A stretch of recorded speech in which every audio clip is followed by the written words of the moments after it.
तेल के खेल में ये युद्ध लंबी खींची जा रही है। आपको लोग पता होगा कि लगभग 10 दिन हो गया अमेरिका, इजराइल, ईरान युद्ध होते हुए। और अमेरिका, ईरान इतनी शक्तिशाली देश, उसको यानी कि हाइड्रोप्लेन बम, आधुनिक हथियार दोनों के पास मौजूद है। वो अगर अमेरिका, इजराइल चाहे तो ईरान को 2 दिन में घुटने टेकने पड़ जाएंगे और 2 दिन में ही युद्ध खत्म हो जाएगा। अमेरिका अगर इजराइल चाह दे तो ईरान कहीं नहीं टिक पाएगा। लेकिन ये लगता है जानबूझकर लंबे युद्ध खींचा जा रहा है, जिसकी वजह से पेट्रोल का दाम बढ़ जाए। और ऐसा ही हुआ, पेट्रोल गैस के दाम बढ़ गया। क्योंकि इसके पीछे कारण ये है कि आप लोग पता होगा, कुछ दिन पहले वेनेजुएला के राष्ट्रपति को ड्रग्स के मामले में कहते ड्रग्स सप्लाई करते अमेरिका में, उनको पकड़ के ले आया अमेरिका में और अमेरिका में केस चला रहे। लेकिन इसके पीछे तेल ही था, क्योंकि वेनेजुएला भी एक पेट्रोलियम पदार्थ का, तेल का भंडार रखने वाला एक महत्वपूर्ण देश है। लेकिन वहां पे वेनेजुएला में अमेरिकन कंपनी की एंट्री नहीं थी, यानी कि अमेरिकन कंपनी वहां तेल नहीं निकाल सकते थे। जब तक माधुरो वहां के राष्ट्रपति थे और अमेरिकन कंपनी को तेल नहीं निकालने देते थे, और अमेरिकन कंपनी बार बार ट्रम्प साहब से रिक्वेस्ट कर रहा था कि मेरे को वेनेजुएला में तेल निकालने के लिए परमिशन दिलाया। इसी सिलसिले में माधुरो के अपने पास अमेरिका में किडनैप किए और वहां अमेरिकन कंपनियों के परमिशन मिल गया, अपने बंदे को बैठाए। अमेरिकन कंपनी अब वेनेजुएला में पेट्रोल तेल निकाल रहा।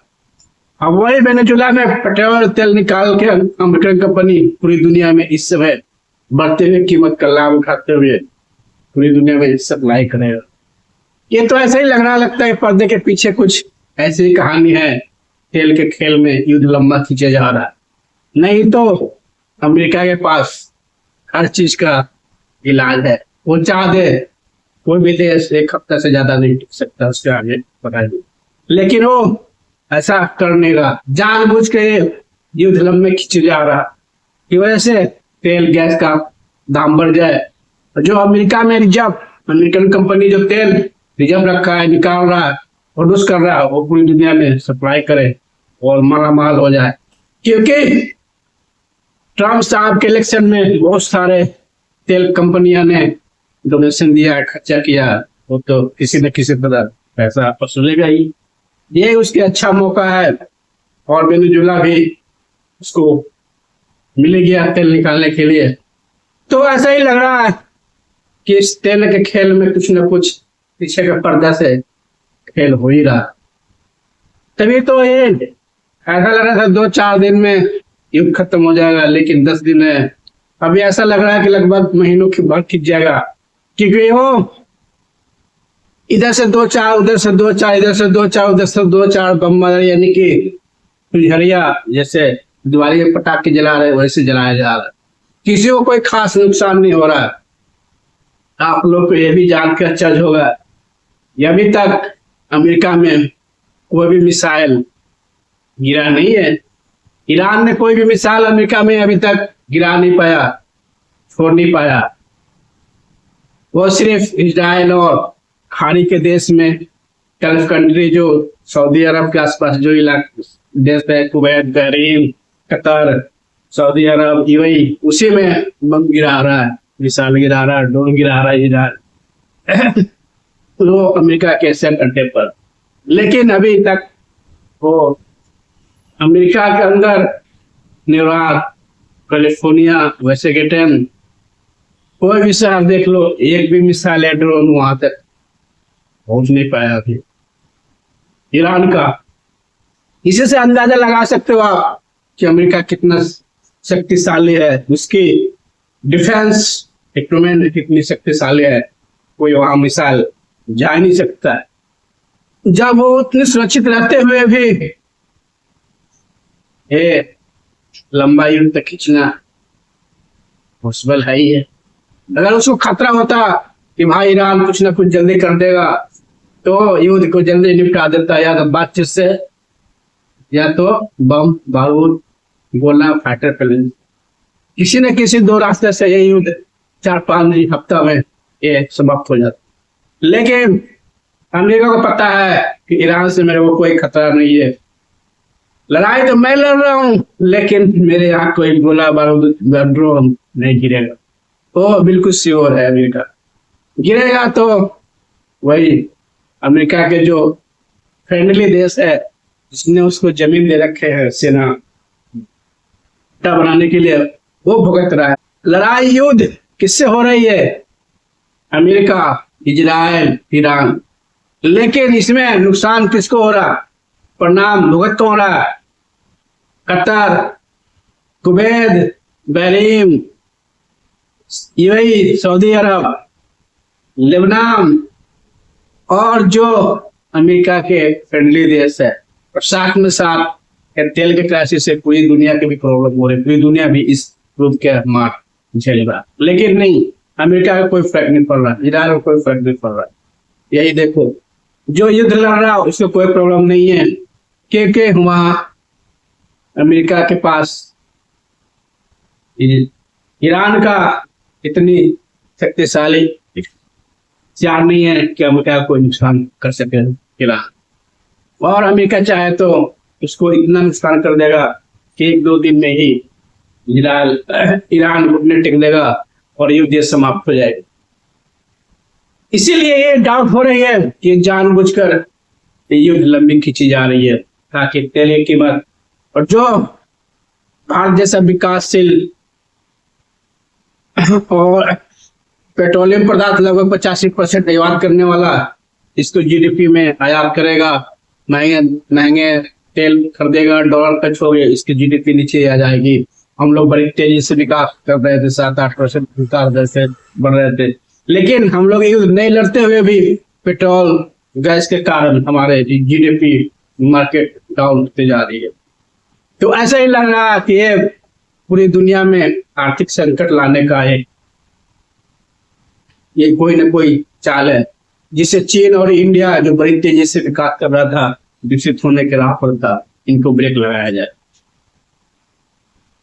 ये ऐसे लग रहा, नहीं तो युद्ध किस बात पर शुरू हुआ था कि ईरान परमाणु हथियार बना रहा, परमाणु बम बना रहा।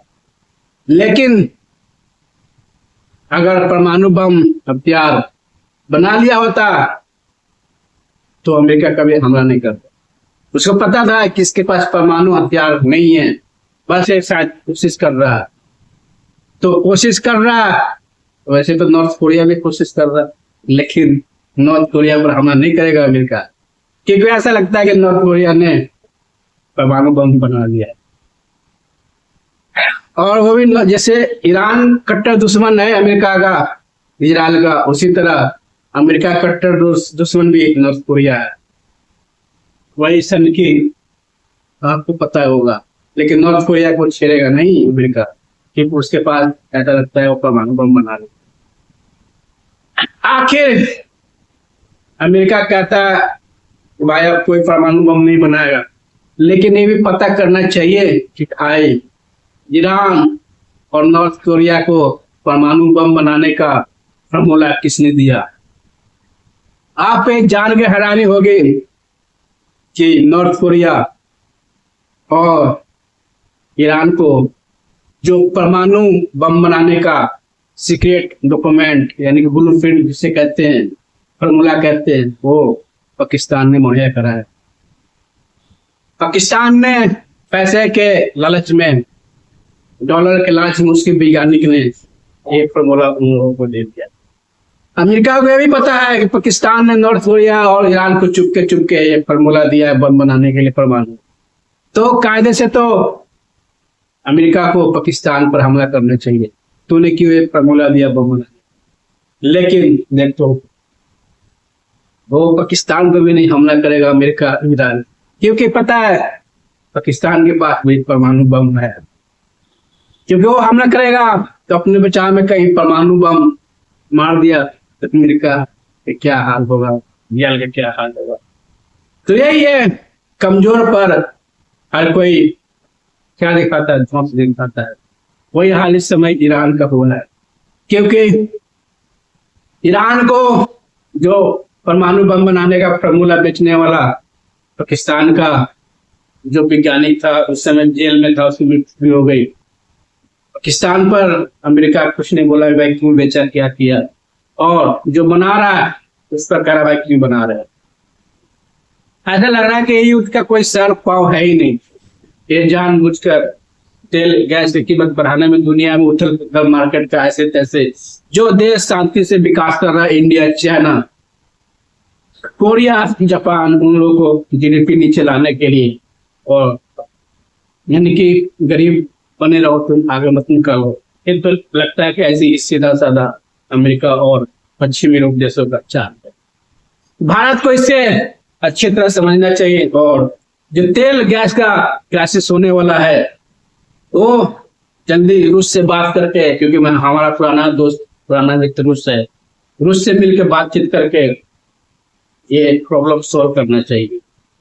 क्योंकि हम लोग अगर तेल गैस में बढ़ते हुए दाम पर खरीदने लगे तो बहुत हम लोग को करोड़ों डॉलर ऐसे ही चले जाएंगे, और जो फॉरेन रिजर्व है उसमें कमी आ जाए। भारत सरकार को समझदारी से रूस के मुख्य से बात करके अपना तेल और गैस का प्रॉब्लम यानी कि इंपोर्ट करने का रास्ता निकालना चाहिए। तो आप लोग ये वीडियो कैसा लगा, सही लगा, अच्छी लगी तो मेरा चैनल सर्कल नियम और फेसबुक पर सतीश मेहता पेज फॉलो करें। Okay, thank you.